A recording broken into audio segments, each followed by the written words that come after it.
Gold, trusted gold buyers. మీరు తాకట్టు పెట్టిన బంగారాన్ని విడిపించి ఈ రోజు ఉన్న మార్కెట్ ధరకు కొనబడను.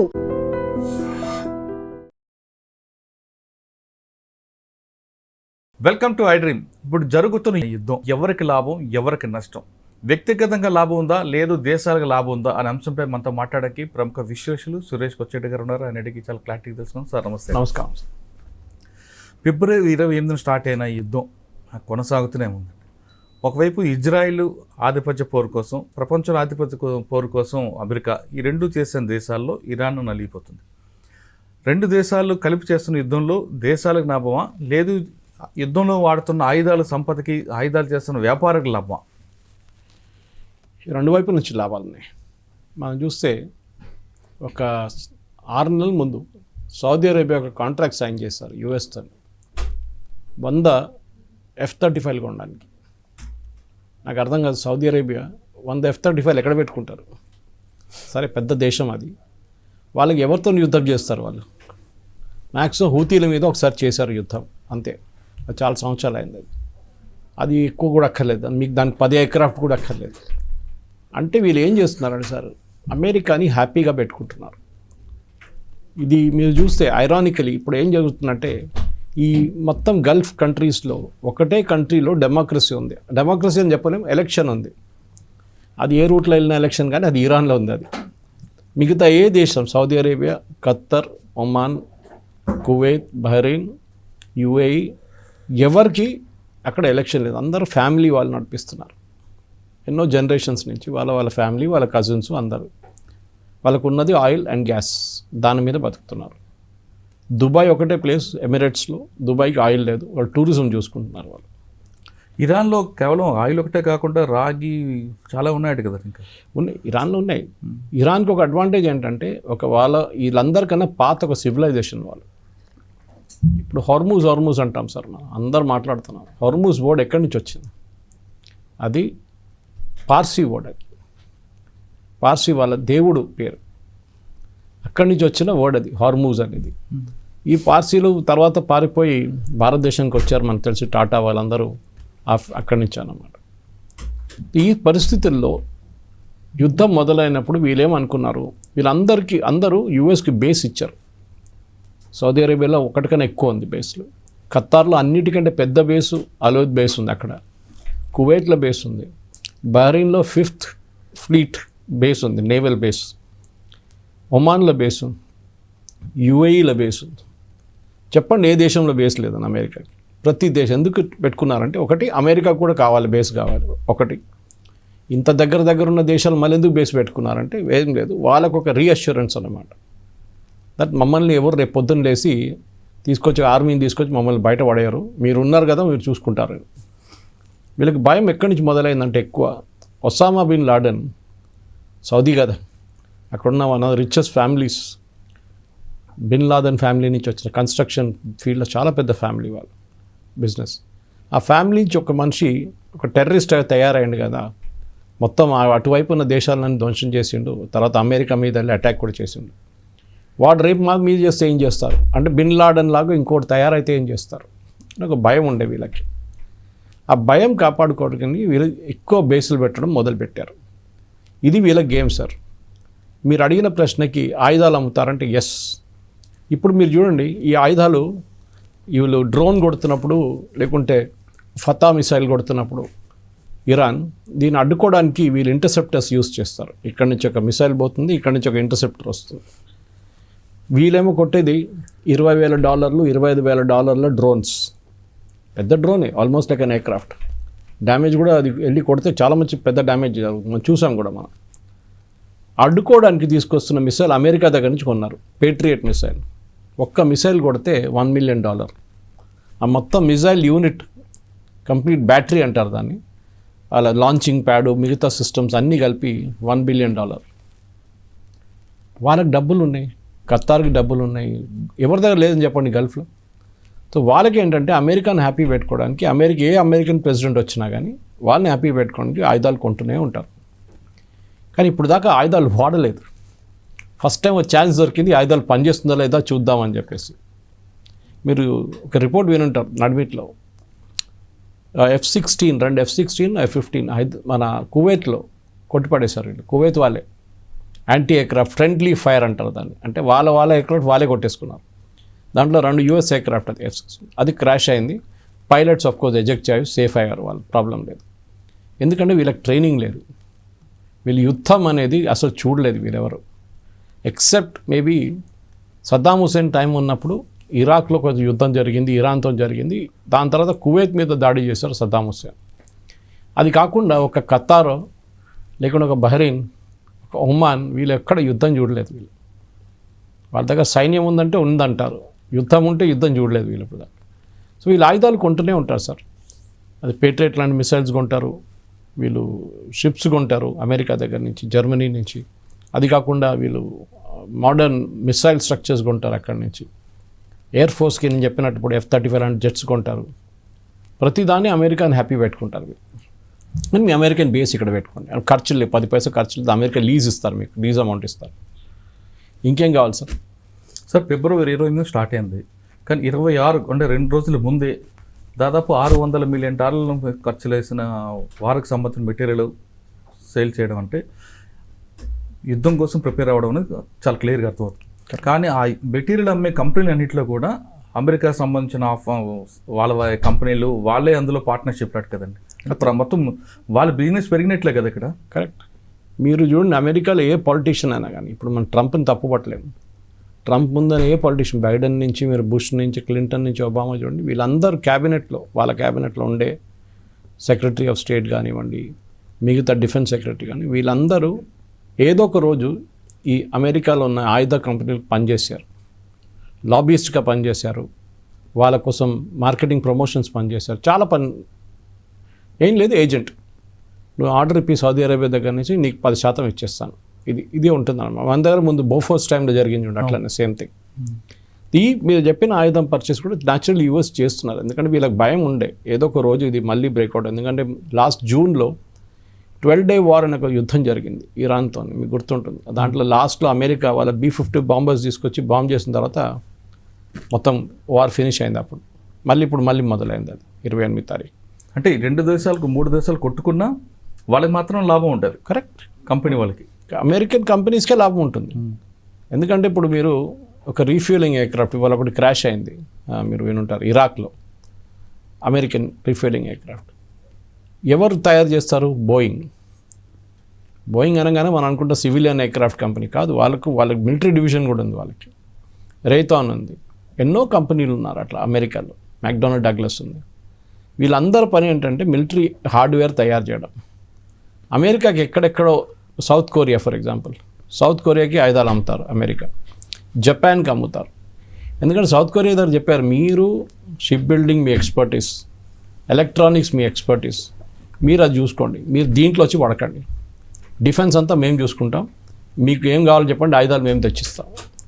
ఇదే ఇంటర్సెప్టర్ మిసైల్స్ ఇప్పుడు మీరు చూస్తున్నారు చూడండి గల్ఫ్లో, నిన్న అమెరికా పట్టుకెళ్ళిపోయారు సౌత్ కొరియా నుంచి. వాళ్ళు అన్నారు మాకోసం ఇచ్చారు, ఇప్పుడు మీకు తర్వాత ఇస్తాను, రీప్లేస్ చేస్తాను, ఇప్పుడు మాకు గల్ఫ్లో కావాలి, అక్కడ పనికి వస్తుంది అని చెప్పి. మిమ్మల్ని నార్త్ కొరియా వాడు ఇప్పుడు కొట్టాడు, మేము చూసుకుంటాం మిమ్మల్ని. ఇది వీళ్ళ అడ్వాంటేజ్. అంటే అవుట్సోర్స్ చేశారు అట్లా, డిఫెన్స్ పర్చేస్ అవుట్సోర్స్ చేసేసారు కంప్లీట్గా, అప్పగిచ్చేసారు, మీరు చూసుకోండి మా సెక్యూరిటీ. దానికోసం జపాన్ చూడండి, ఎప్పుడు పెద్ద ఆర్మీ పెట్టనియరు వాళ్ళని. అది సెకండ్ వరల్డ్ వార్లో జరిగిన ఒక ఒప్పందం, సెకండ్ వరల్డ్ వార్ తర్వాత వాళ్ళు జపాన్ ఒక ఫుల్ ఫ్లెడ్జ్ ఆర్మీ ఎప్పుడు మెయింటైన్ చేయదని, చిన్న ఒక ఆర్మీ ఉంది వాళ్ళ దగ్గర, సెక్యూరిటీ యూఎస్ చూసుకుంటారు. సౌత్ కొరియా కూడా అంతే. మన ఆర్మీ సైజ్ చూస్తేనో లేకుంటే రష్యన్ ఆర్మీ సైజో చైనీస్ ఆర్మీ సైజ్ చూస్తే వీళ్ళందరూ అసలు నోబడి, కానీ ఈ దేశాన్ని కాపాడుకోవాలి. సో ఆయుధాలు అమ్ముతారు. దాంట్లో అమెరికా ఎప్పుడూ దాని గురించి వాళ్ళు అపాలజీ కూడా చెప్పారు. ఎస్ వీ సెల్ ఆర్మ్స్, అది వాళ్ళ బిజినెస్ అన్నమాట. అది కూడా చిన్న బిజినెస్లో పార్ట్నర్షిప్ అందుకు కూడా అమెరికాలో ఉన్న పెద్ద పెద్ద వాళ్ళందరూ ఉన్నారంటారు. కరెక్ట్, ఉన్నారు, ఓపెన్గా ఉన్నారు. మీరు అది చెప్తాను సార్, మీరు క్లింటన్ టైం నుంచి తీసుకోండి, రీగన్ టైం నుంచి తీసుకోండి, ప్రతి క్యాబినెట్లో ప్రతి రిపబ్లికన్ పార్టీ డెమోక్రాటిక్ పార్టీ ఎవరున్నారో వాళ్ళ సీనియర్ లీడర్స్ అందరూ ఏదో ఒక టైంలో ఇట్లాంటి కంపెనీస్ కోసం పనిచేశారు. అంటే యుద్ధం వల్ల దేశాలు నష్టపోయినా వాళ్ళకి మాత్రం ప్రాఫిట్. ఎస్, ప్రాఫిటే వాళ్ళకి. ఎందుకంటే ఇప్పుడు యుద్ధం అనేది ఏంటి? యుద్ధం అనేది ఒక బిజినెస్ యాక్చువల్లీ. మీరు ఇప్పుడు చూస్తున్నారు, స్ట్రైట్ ఆఫ్ హార్మజ్ క్లోజ్ చేశారు. ఆయిల్ ప్రైసెస్ పెరిగింది, అవును. $100 కన్నా ఎక్కువ వెళ్ళింది. ట్రంప్ ఏం స్టేట్మెంట్ ఇచ్చారు నిన్న? మంచిదే పెరిగింది, ఆయిల్ ప్రైస్ పెరిగితే మనకి ఇంకా మన ఆయిల్కి ఇంకా రేటు దొరుకుతుంది మార్కెట్లో, నేను అమ్ముకోవచ్చు ఆలోచించి. కానీ వాళ్ళ ప్రజలు కష్టపడుతున్నారు, వాళ్ళు కూడా అది ఇంక్రీజ్ ఇన్ కాస్ట్ 20-30% ఎక్కువ వాళ్ళు కూడా కట్టాల్సి వస్తుంది పెట్రోల్ బంక్లు వెళ్ళినప్పుడు. వాళ్ళు గ్యాస్ స్టేషన్ అంటారు కదా, వాళ్ళు కడుతున్నారు కదా. ఆయన అది ఆలోచించట్లేదు. ప్రజలు కష్టపడుతున్నారు, ప్రజల మీద భారం ఉంది. లోకమంతా కంప్లీట్ ఎకానమీ మెస్ అయిపోయింది. ప్రతి దేశం తీసుకోండి, పెద్ద దేశాలు ఎట్లనో వాళ్ళు అడ్జస్ట్ చేసుకుంటున్నారు. మన దగ్గర చూడండి ఎల్పిజి క్రైసిస్ ఉంది ఒకటి. ఇట్లాంటి అన్నీ ఉన్నప్పుడు ఏంటి, వాళ్ళ బిజినెస్ నడుస్తుంది అక్కడ. అమెరికా ఇప్పుడు 12వ రోజు దాకా, ఇప్పుడు 13-14 రోజులు ఎంత ఖర్చు అయింది, 12వ రోజు దాకా $11.2 బిలియన్ ఖర్చు చేశారు. $11.2 బిలియన్. అంటే 5,000 బాంబులు పడేశారంట. ఈ షిప్స్ మెయింటైన్ చేయాల్సి వస్తుంది, వాళ్ళ మీద ఉన్న కెరియర్ మీద వాళ్ళు ఉన్న సోల్జర్స్ ఉంటారు, గ్రౌండ్ ఆపరేషన్స్ ఉంటుంది, ఫైరింగ్ కోసం ఉన్న మిసైల్స్ కావాలి. ఇప్పుడు వాళ్ళ పార్లమెంట్ అంటే వాళ్ళ కాంగ్రెస్ దగ్గర వెళ్ళి ప్రెసిడెంట్ ట్రంప్ $50 బిలియన్ అడుగుతున్నాడు. యుద్ధం లాజికల్ ఎండ్ దాకా తీసుకెళ్లాలంటే నాకు $50 బిలియన్ కావాలి.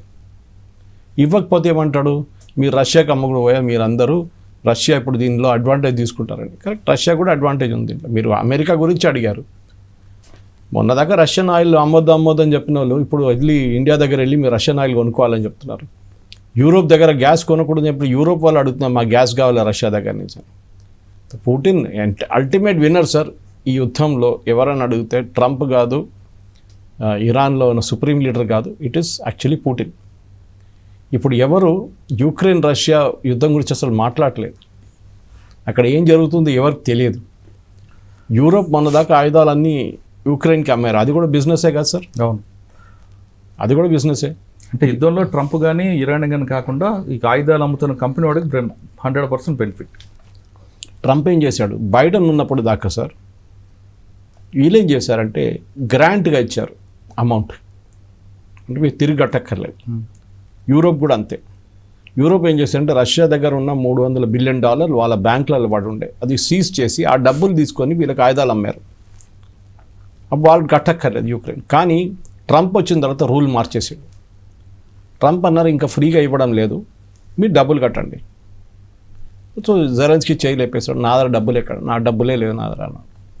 నీ దగ్గర రేర్ ఎర్త్స్ ఉంది కదా, అక్కడ ఎన్నో మినరల్స్ ఉంది కదా, ఓ పని చేయ, మినరల్స్ అన్నీ మాకు రాసి ఇచ్చేసాయి. సో అంతగా పెట్టాడు, బిజినెస్ అయిపోయింది. సార్ ఇదంతా ఆధిపత్య పోరు కోసమేనా? ఎస్, డౌట్ ఏముంది సార్ దాంట్లో. ఎందుకంటే end of the day Trump ఒక ట్రాన్సాక్షనల్ పర్సన్, రియల్ ఎస్టేట్ నుంచి వచ్చారు. నేను ఇది ఇస్తాను, నువ్వు నాకేమిస్తావు చెప్పు, ఇట్లా మాట్లాడతారని మీరు చూసుంటారు. ఆయన బాడీ లాంగ్వేజ్ కూడా అంతే. అవును, మేము ఆల్రెడీ వార్ అయిపోయింది అంటున్నారు, వాళ్ళ డిఫెన్స్ సెక్రటరీ ఏమో పీట్ హెస్గెత్ అంటున్నారు, కాక ఇప్పుడే మొదలైంది అంటున్నారు. ఎవరి మాట నమ్మాలి మనం? ఇది ప్రాబ్లం. అమెరికాకి ఏంటంటే ప్రపంచ పోలీస్ వాళ్ళు చెప్పిన మాటని అందరు వినాలి, వినకపోతే వాళ్ళ మీద టారిఫ్లు వేస్తాడు. ఇప్పుడు మన యుద్ధంలో, ఈ నడుస్తున్న యుద్ధంలో స్పెయిన్ ఏమన్నా అన్నారంటే మేము దీంట్లో పార్టిసిపేట్ చేయము. వాళ్ళ దగ్గర కమ్యూనిస్ట్ ఒక ప్రధానమంత్రి ఉన్నారు, ఇప్పుడు మేము పార్టిసిపేట్ చేయం, మేము దీంట్లో అసలు 10 పైసలు డబ్బులు పెట్టాము, మా సపోర్ట్ షిప్ని పంపాము, మా ఎయిర్ ఫోర్స్ని పంపాము, మీరేం కావాలంటే చేసుకో. ట్రంప్ ఏమన్నాడు, మొత్తం టారిఫ్ పెట్టేస్తాను ఈ మీద, మొత్తం ట్రేడ్ రిలేషన్స్ కట్ ఆఫ్ చేసేస్తున్నారు రేపు. ఆలోచించండి, వీళ్ళందరూ యూరోపియన్ యూనియన్లో ఉన్నారు, చాలామంది దేశాలు నేటోలో ఉన్నారు. నేటో అంటే దాంట్లో యూఎస్ కూడా ఉంది. ఇప్పుడు మీరు పొద్దున్న లేస్తే ఒక మాట, సాయంత్రం కాగానే ఇంకో మాట అంటారండి. ట్రంప్ కూడా చూడండి సార్, దీంట్లో మెయిన్గా ట్రంప్కి అడ్వాంటేజ్ కానీ ట్రంప్ వాళ్ళ ఫ్యామిలీ క్రిప్టో కరెన్సీ నడిపిస్తున్నారు బిజినెస్. మన అసీం మునీర్ దాంట్లో చాలా పెద్ద డబ్బులు పెట్టుబడి పెట్టాడు. పాకిస్తాన్ ఫీల్డ్ మార్షల్ ఆయన పెట్టాడు. సో ఏం చేశాడు, పాకిస్తాన్కి ఏం కావాలంటే అది ఇచ్చేసాడు. దీన్ని కాన్ఫ్లిక్ట్ ఆఫ్ ఇంట్రెస్ట్ అంటారు. మీరు ప్రెసిడెంట్గా ఉన్నప్పుడు మీ ఫ్యామిలీ కంపెనీని మీరు ప్రమోట్ చేయకూడదు. మీరు దాని తర్వాతనో దాని ముందో మీరు ఏం కానీ చేసుకోవచ్చు, కానీ మీరు ప్రెసిడెంట్గా ఉన్నప్పుడు మీరు వాడకూడదు. ఎందుకంటే మీరు ఏదైనా ఫేవర్స్ ఇవ్వచ్చు, కాన్ఫ్లిక్ట్ ఆఫ్ ఇంట్రెస్ట్ అంటారు దీన్ని. కానీ ఇప్పుడు జరిగిన యుద్ధంలో మనం చూస్తున్నామంటే end of the day balance sheet ఒకటి వస్తుంది. ఇప్పుడు కాకపోతే ఇదన్నా అయినాక ఒక బ్యాలెన్స్ షీట్ వేసుకొని కూర్చుంటారు, ఇంత ఖర్చు, ఇంత ఆదాయం, ఇంత లాభం. అండ్ డెఫినెట్లీ అమెరికాలో మీరు చెప్పినట్లు అక్కడున్న ఆర్మమెంట్ కంపెనీస్కి ఇది పెద్దగా పండుగ దివాళీ వాళ్ళకి. ఒక థర్డ్ మిసైల్ తయారు చేయాలంటే 5 మిలియన్ అక్కడ. ఒక టామహాక్ క్రూజ్ మిసైల్ కొడితే 2 మిలియన్ పోయింది. ఒక రాడార్ సిస్టమ్ అంటే $2.5 బిలియన్ మన ఖతార్లో వీళ్ళు కొట్టారు, ఇరానియన్ కొట్టారు డ్రోన్తో. $2.5 బిలియన్. చిన్న చిల్లర సార్ ఇదంతా, పెద్ద అమౌంట్ దాన్ని. ఓకే సార్, అల్టిమేట్గా తీసుకుంటే ఇది మరో ఈస్టర్న్ కంపెనీ లాగా మన మీదకి ఏమైనా వచ్చే అవకాశం కనిపిస్తుందంటారు? మనకి ప్రాబ్లం లేదు సార్. మన ప్రాబ్లం సింపుల్ ఏంటంటే మనం క్రూడ్ ఆయిల్లో మనం బల్క్ పర్చేసర్. మన దేశంలో ఉన్న కృష్ణ మనం ఆయన చెప్పిన దగ్గర కొనాలి అనేది ఒక కండిషన్ పెడుతున్నాడు కాబట్టి రాబోయే కాలంలో ఏమైనా ఆ విధంగా ప్రవర్తించే అవకాశం కనిపిస్తుందా? అక్కడ కొనాలని ఎందుకు చెప్పిండు అది ఆలోచించండి. బైడెన్ కూడా ఇదే మాటకు మనకు చెప్పిండు లాస్ట్ టైం 12 డే వార్ వచ్చినప్పుడు. ఓకే, దానికన్నా ముందు కూడా బైడెన్ ఏమన్నారంటే ఇంటర్నేషనల్ డ్రైవ్లో ప్రైసెస్ పెరుగుతున్నాయి, మీరు పని చేయండి ఇండియా, మీరు రష్యా దగ్గర నుంచి కొనుక్కోండి, వాళ్ళు డిస్కౌంట్లు ఇస్తా అంటున్నారు, $40 ఎంతో పర్ బ్యారెల్ ఇస్తారు, మీరు పని చేయండి, మీ మార్జిన్ పెట్టుకోండి, మీ రిఫైనింగ్ మార్జిన్, మీ షిప్పింగ్ కాస్ట్ అన్నీ పెట్టుకొని మీరు ఎక్కడ కావాలంటే అక్కడ అమ్ముకోండి అన్నారు. మనం యూరోప్కి అమ్మాము, యూఎస్కి అమ్మాము, మన కోసం వాడుకున్నాం దేశం కోసం. లాస్ట్ ఏది యూక్రెయిన్ కూడా అమ్మాము. మనం యూక్రెయిన్కి డీజిల్ అమ్మాము. ఇది రష్యా నుంచి తీసుకొచ్చిన డీజిల్ క్రూడ్ ఆయిల్ ప్రాసెస్ చేసి యూక్రెయిన్కి అమ్మాము. ఆ డబ్బులు మళ్ళీ పుటిన్కి వెళ్తే పుటిన్ వీళ్ళ మీద బాంబు ఇస్తాడు. ఆలోచించండి లాజిక్. ఇప్పుడు ఏమంటే ఇవాళ కూడా నేను వస్తూ ఒక న్యూస్ స్టోరీ వింటున్నాను, అది కూడా ఏబీసీ న్యూస్. వాళ్ళు ఏమంటున్నారంటే దీంట్లో మీరు క్యాల్కులేట్ చేస్తే పుటిన్కి వచ్చే లాభాలు ఇప్పుడు $40 నడుస్తున్న ఒక క్రూడ్ ఆయిల్ ఇప్పుడు 70, 80, 100 దాకా వెళ్ళింది. పుటిన్ వాళ్ళ రష్యన్ ఆయిల్ 70కి అమ్ముతున్నాడు. 70 నుంచి $80 పర్ బ్యారెల్ అమ్ముతున్నారు. ప్రతి షిప్లో వాళ్ళు $5 నుంచి $6 మిలియన్ లాభం వస్తుందంట వాళ్ళకి, ప్రాఫిట్ ఒకటే. ఇప్పుడు ఆలోచించండి సార్, యుద్ధం బిజినెస్ అయింది అప్పుడు. ఇదే main thing. Every war is business. దాంట్లో డౌట్ లేదు, ఖర్చులు ఉంటాయి కానీ ఆదాయం ఉంటే ఇంకా మంచిది కదా. మన భారతదేశం లాంటి దేశానికి ఆపరేషన్ సింధూర్లో ఖర్చే ఉండే, మనకి ఆదాయం ఏం లేదు. మనం కొట్టిన ప్రతి మిసైల్కి ఒక కాస్ట్ ఉంటుంది, మనం యూజ్ చేసిన ప్రతి బ్రహ్మోస్కి ఒక కాస్ట్ ఉంటుంది, మన దాంట్లో మన ఫైటర్స్కి యూజ్ చేసిన ఫ్యూయల్కి కాస్ట్ ఉంటుంది, అన్నిటికీ కాస్ట్ ఉంటుంది. బంగ్లాదేశ్ వార్ తర్వాత మనకి 3 సంవత్సరాలు పట్టింది సార్ రెసెషన్ నుంచి బయటికి రావడానికి. అంత ఖర్చు పెట్టాం మనం. చిన్న యుద్ధం కాదు అది, ఆ టైంలో చాలా పెద్ద అమౌంట్ అది. కానీ బయటపడతాం ఒకరోజు. బిగ్గర్ కాస్ట్ అంటాం, మనం బంగ్లాదేశ్ని రక్షించడానికి వెళ్ళాం. అది మనం చేసి సాధించి వాళ్ళకి ఇండిపెండెన్స్ ఇప్పించాం. ఖర్చు అయింది. ఇన్ఫాక్ట్ మీకు గుర్తుంటుంది ఆ టైంలో ఈవెన్ స్టాంపులు, ఒక ₹5 స్టాంప్ ఉండే, ఒకటి స్పెషల్ స్టాంప్ బంగ్లాదేశ్ కోసం. బస్ టికెట్ల మీద 5 పైసలు తీసుకుంటుండే. అఫ్కోర్స్ అది వాళ్ళ కోసం అని చెప్పి తీసుకున్నాం, బంగ్లాదేశ్కి వాళ్ళ సహాయం చేయడానికి. కొత్త రాష్ట్రం కదా, వాళ్ళ డబ్బులు లేవు, పాకిస్తాన్ పారిపోయారు, పాపం వాళ్ళని హెల్ప్ చేయాలని చెప్పి మనం చేసాం. ఇప్పుడు మన తల మీద కూర్చున్నారు వాళ్ళు. ఇది డిఫరెన్స్. సార్, ఇప్పుడు ఆ యుద్ధ ప్రభావం గ్యాస్ మీద పడింది, సామాన్యులందరూ మన దగ్గర నిలబెల్లాడిపోతున్నారు. దీనికి పరిష్కారం ఏమైనా? సార్, ఒకటి మనం అర్థం చేసుకోవాలి, మనం ప్రతి సంవత్సరం 33 మిలియన్ టన్స్ ఎల్పిజి కొంటున్నాం. దీంట్లో 88% మన డొమెస్టిక్ కన్జంప్షన్లో ఉంటుంది ఎల్పిజి. ఇప్పుడు కొత్త సిస్టమ్ ఏమొచ్చిందంటే compress natural gas and piped natural gas ఒకటి ఉంది, లిక్విడ్. అది మీరు పెద్ద పెద్ద అపార్ట్మెంట్లో చూసుంటారు, ఎల్లో కలర్ పైప్ వెళ్తుంది, అక్కడ మీకు ఎల్పిజి ఎక్కర్లేదు. ఇది 2 different technologies. LPG for example ఎక్కడో లీక్ అయితే ఎల్పిజి గ్రౌండ్ లెవెల్లో ఉండిపోతుంది గ్యాస్, దానికోసం బ్లాస్ట్ అవుతుంది. మన ఈ పైప్ గ్యాస్ చూడండి, అది లీక్ అయితే అది లైటర్ ఉంటుంది, పైన ఎయిర్లో వెళ్ళిపోతే అక్కడి నుంచి వెళ్ళిపోతుంది బయటికి. ఎనీవే, అది టెక్నికల్ టర్మ్స్ చెప్తాం. ఇప్పుడు మనం తెప్పించుకుంటున్న క్రూడ్ ఆయిల్లో మనం కొంచెం ప్రాసెస్ చేసి ఎల్పిజి కూడా తయారు చేసుకోవచ్చు, ప్రొపేన్ బ్యూటేన్ నుంచి కూడా తయారు చేసుకోవచ్చు. అది కాకుండా ఎల్పిజి డైరెక్ట్లీ మనం తెప్పించుకుంటున్నాం. గవర్నమెంట్ ఆఫ్ ఇండియా మన దగ్గర ఉన్న టోటల్ నెంబర్ ఆఫ్ కనెక్షన్స్ చూసి డిసైడ్ చేశారు మనం కొంచెం రెస్ట్రిక్షన్స్ పెట్టాలని చెప్పి.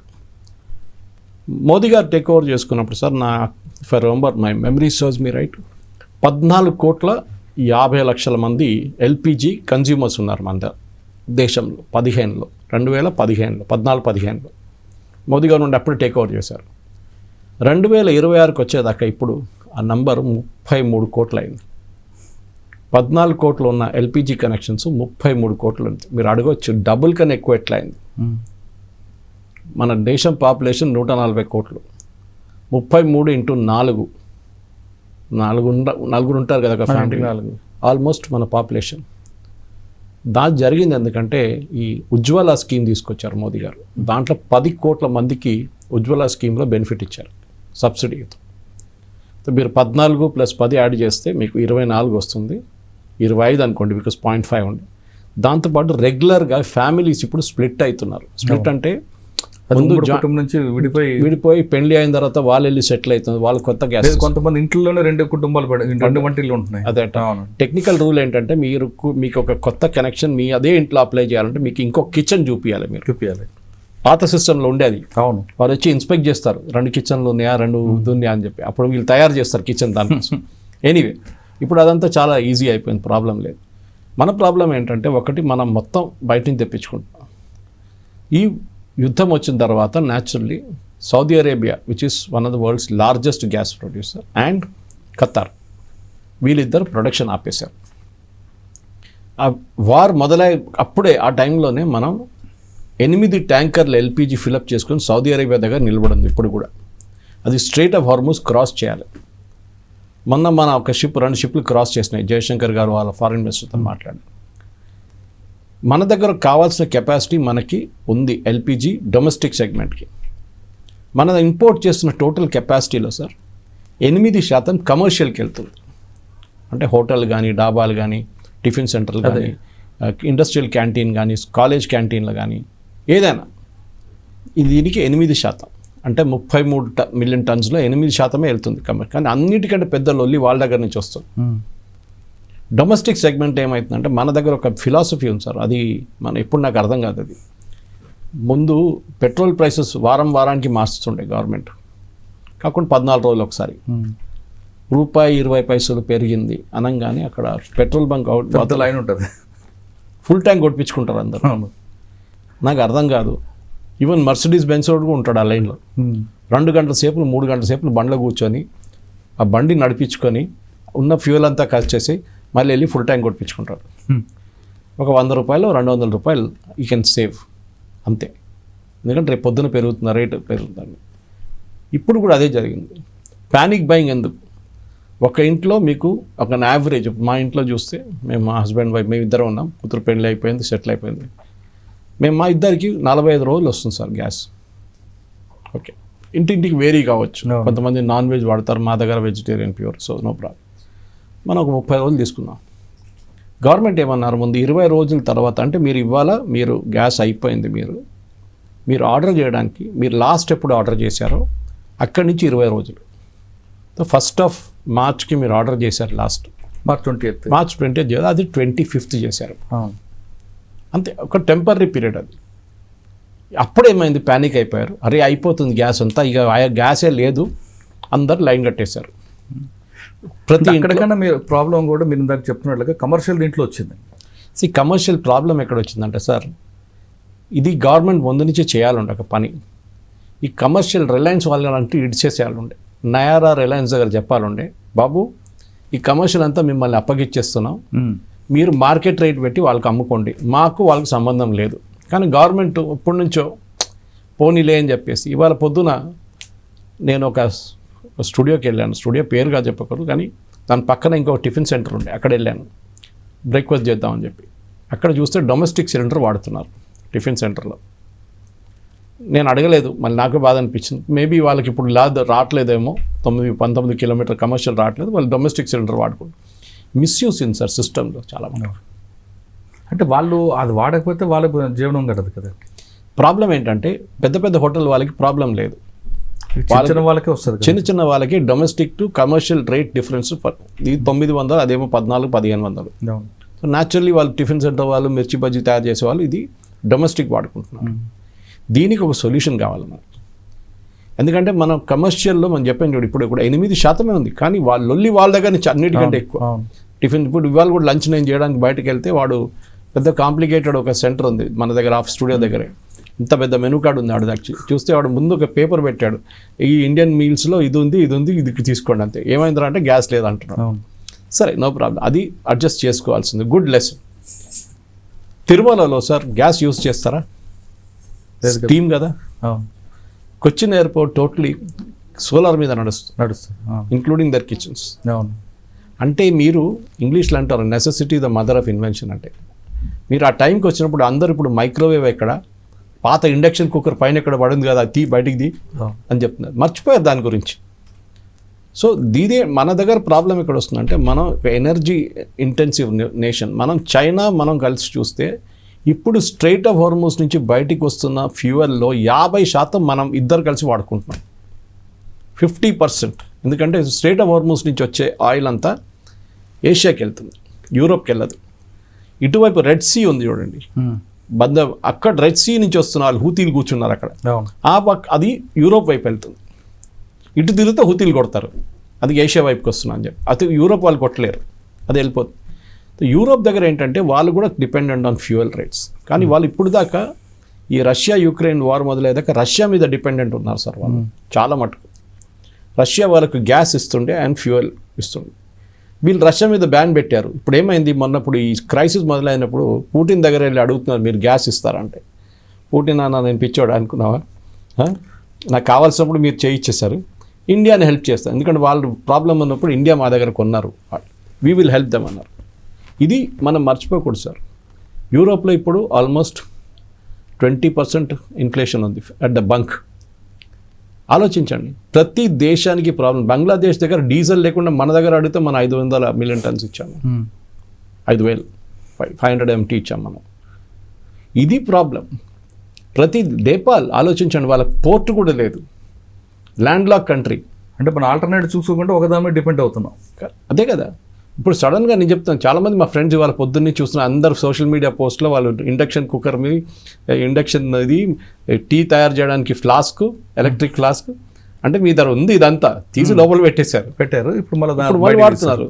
So I'm not saying that's a long term solution, కానీ పైప్డ్ గ్యాస్ ఒక పెద్ద సొల్యూషన్. అది ఎఫిషియన్సీస్ ఎక్కువ ఉంటుంది దాంట్లో.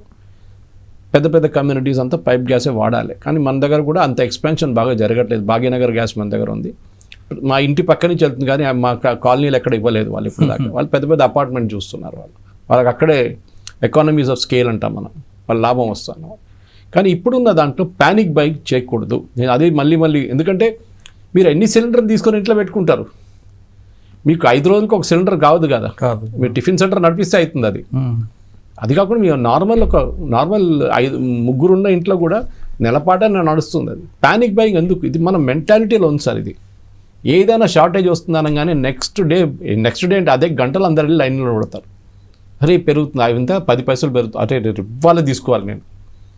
దానికోసం ఇంత జూన్ 2 పెట్రోల్ బంక్లో రష్ ఉందా సార్? లేదు. ఎందుకు? పెట్రోల్ కూడా అయిపోవాలి కదా. అవ్వాలి. గ్యాస్ పెట్రోల్ అవుద్దని రేపు పేపర్లో వస్తే అక్కడ కూడా లైన్. ఇదే ప్రాబ్లం. సో నేను ఫైనల్గా చెప్పండి, ఇప్పుడు యుద్ధానికి బ్రేక్ పడుతుంది అంటే మీకున్న అనుభవం ప్రకారం సార్ పూర్తిగా ఎండిపోవాలా?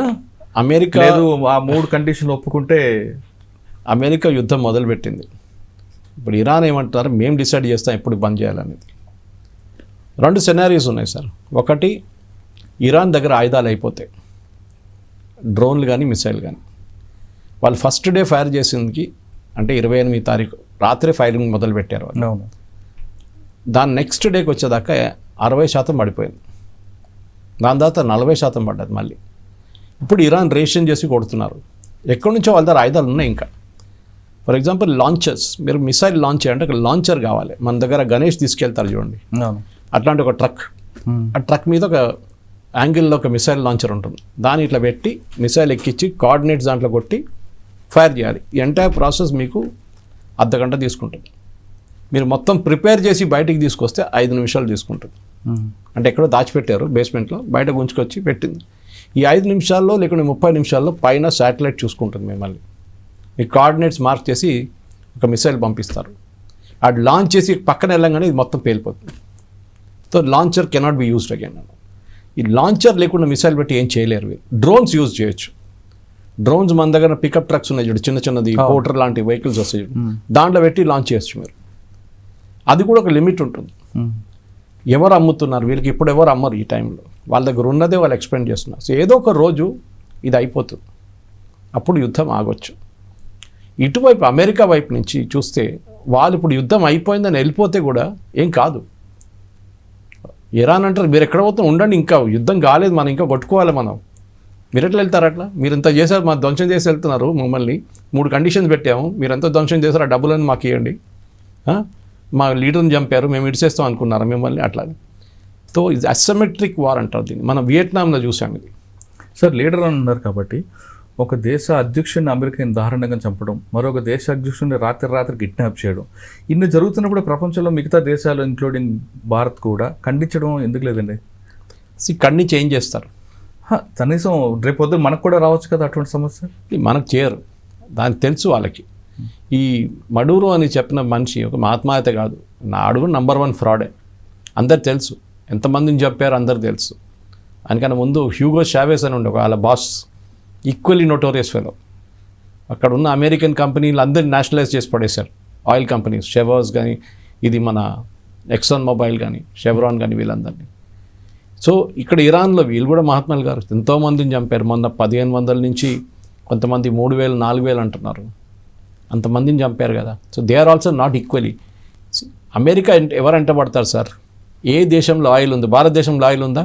లేదు. ఇక్కడ రారు వాళ్ళు. అమెరికా ఎప్పుడైనా ఏదైనా ఇంతమంది డిక్టేటర్ మ్యాక్సిమం ఉన్నది ఆఫ్రికాలో, అక్కడికి వెళ్ళారు ఎప్పుడైనా? లేదు, వెళ్ళరు, ఆయిల్ లేదు కదా. వెనజువేలా దగ్గర వరల్డ్స్ లార్జెస్ట్ ఆయిల్ డిపాజిట్స్ ఉన్నాయి, వాళ్ళు తీయట్లేకపోతున్నారు బయటికి, అంతే, అది ఇంకో reason. Second largest is Saudi Arabia. ఇప్పుడు ఇరాన్ ఎంటబడ్డారు. ఇరాక్కి వెళ్ళారా దీనికన్నా ముందు? లేదు. గుర్తుందా? ఇరాక్ వెళ్ళారు సద్దాం హుసేన్ టైంలో, ఆయన బుష్ వెళ్ళారు. వెపన్స్ ఆఫ్ మాస్ డిస్ట్రక్షన్ ఉందని చెప్పి, ఇక్కడ యురేనియం, అక్కడ వెపన్స్ ఆఫ్ మాస్ డిస్ట్రక్షన్, అది దొరకలేదు, వెపన్ దొరకలేదు, డిస్ట్రక్షన్ దొరకలేదు, మాస్ సద్దాం హుసేన్ పోయాడు అంతే. ఇప్పుడు కూడా అక్కడ ఎవరు ప్రైమ్ మినిస్టర్ని అడిగితే మీకు తెలియదు, నాకు తెలియదు. ఇవాళ పొద్దున వార్ ఎక్స్టెండ్ అయింది, ఇప్పుడు ఇరాక్కి వచ్చేస్తుంది అంటున్నారు. నేను అనుకున్న ఇరాన్లో యుద్ధం అనుకుంటే ఇప్పుడు ఇరాక్లో యుద్ధం ఉందంట. సో అమెరికా పాలసీ ఏంటంటే ఎక్కడ వెళ్తారో ఆ దేశాన్ని ధ్వంసం చేస్తారు వాళ్ళు. మీరు తాలిబాన్ ఆఫ్ఘనిస్తాన్ చూడండి, ఇరాక్ చూడండి, లిబియా చూడండి, సిరియా చూడండి, వాళ్ళు ఎక్కడ వెళ్ళారో ఫినిష్ చేసేస్తారు ఆ దేశంని. వాళ్ళు వెళ్ళకుంటే మంచిది. The problem is that. Israel issue ఒకటి, అమెరికా ఇష్యూ ఒకటి సార్. ఇజ్రాయెల్ ఒకటే పాలసీ, వాళ్ళ మీద ఎవరు దాడి చేస్తారో వాళ్ళని ఫినిష్ చేసేస్తారు. అది వాళ్ళ హమాస్ లీడర్షిప్ మొత్తం ఫినిష్ చేశారు, హెజ్బుల్లా లీడర్షిప్ని ఫినిష్ చేశారు, ఇప్పుడు ఇరాన్ లీడర్షిప్ని కొట్టారు. వాళ్ళకి కావాల్సిన వాళ్ళు సాధించుకున్నారు. వాళ్ళు కావాలంటే రేపు అదంతా బంద్ చేసి మేము ఇంటికి వెళ్ళిపోతా అంటే అయిపోతుంది. అమెరికా ఎక్కడికి వెళ్తారు? ప్రెసిడెంట్ ట్రంప్ ప్రెస్టీజ్గా దిగాడు కదా, మేము వాళ్ళ యురేనియం తీసుకొచ్చేస్తా ఉన్నారు. ఏదో అక్కడ పొట్లం కట్టి మిర్చి బజ్జి పెట్టినట్ల అక్కడ యురేనియం పెట్టి వెళ్తాడు ఎవడైనా? అది బయటికి తీయమని ట్రై చేయమని కాదు. So you back to square one అంటారు ఇంగ్లీష్లో. మీరు లాస్ట్ జూలైలో B-2 బాంబర్స్ తీసుకొచ్చి బాంబ్ చేసిన తర్వాత ఏం చెప్పారు? మొత్తం ధ్వంసం అయిపోయింది, ఇంకా యురేనియం అనే ప్రసక్తే లేదన్నారు. మళ్ళీ 6 నెలల తర్వాత మళ్ళీ వాడు ప్రాసెస్ చేస్తున్నా అంటున్నారు. అంటే మీరు చేసిన బాంబింగ్ అంతా వేస్ట్. అమెరికాకు గేమ్ ప్లాన్ లేదు సార్, అది ప్రాబ్లం. ప్రపంచ పోలీస్ అంటే మీరు ఏం కావాలంటే అది చేసుకోండి. మీరు అడిగిన ప్రశ్నకి రేపు ఎవరినైనా లేపేస్తా అంటే జరగచ్చు. ఇప్పుడు క్యూబా అంటున్నాడు నెక్స్ట్ ఆన్ ద రాడార్, క్యూబాని తీసేస్తాను, మార్కో రూబియోని అక్కడ ప్రెసిడెంట్ చేసేస్తాను. ఈయన ఎక్కువ రోజులు ఉండడు సార్, అంటే ఎక్కువ ఉండడన్నమాట ప్రెసిడెంట్షిప్. ఇప్పుడు మిడ్ టర్మ్ పోల్స్ వస్తుంది, ఈ మిడ్ టర్మ్ పోల్స్లో 100% రిపబ్లికన్ పార్టీ ఓడిపోతారు. దాని తర్వాత ట్రంప్ లేమ్ డెక్ ప్రెసిడెంట్ అంటాం మనం. లేమ్ డెక్ అంటే ఏం చేయలేరు. అట్లాంటి పరిస్థితుల్లో అక్కడ చైర్లో కూర్చోండి, రాష్ట్రపతి ప్రెసిడెంట్ ఉన్నాడు అంతే, మన రబ్బర్ స్టాంప్ అంటాం అంటే అది అయిపోతారు. ఇప్పుడు ఈ డిసెంబర్ దాకా వెయిట్ చేయండి మీరు. అక్కడున్న ప్రజలకు కూడా విసుకొచ్చేస్తుంది ఈయనతో. వాళ్ళ ఓన్ మాగా క్రౌడ్ కూడా ఫెడప్ అయిపోయారు. ఈ నెట్లనే ఇంటికి పంపించేద్దామని చెప్పేసి. యుద్ధం ఎప్పుడు ఆగుతుందో అనేది త్వరలోనే ముగుస్తుందంటున్నారు సురేష్ గారు. అయితే గ్యాస్ నిల్వల కోసం ఇప్పటి నుంచి మనం ప్యానిక్ అవ్వద్దు, దీనికి కొంతకాలం వస్తుంది, తర్వాత అడ్జస్ట్ అవ్వచ్చు. అంతేగాని ఏదో వార్త వచ్చింది కదా అని ప్యానిక్ అయిపోయి చేస్తే అది మనకే నష్టం అని చెప్తున్నారు. ఇక యుద్ధం వల్ల లాభపడేది ఆ కంపెనీలు సరఫరా చేస్తాను, మెటీరియల్ సరఫరా చేస్తాను, ఆర్మ్స్ కంపెనీ ఓనర్లకే ఎక్కువగా లాభం అనే విషయం చాలా స్పష్టంగా తెలుస్తుంది. ఇది యుద్ధం వల్ల జరిగే లాభం ఎవరికైనా అంశంపై సురేష్ కొచ్చాడి గారితో విశ్లేషణ. మరో అంశాల్లో మళ్ళీ కలుద్దాం. అంతవరకు నమస్తే. Thank you very much.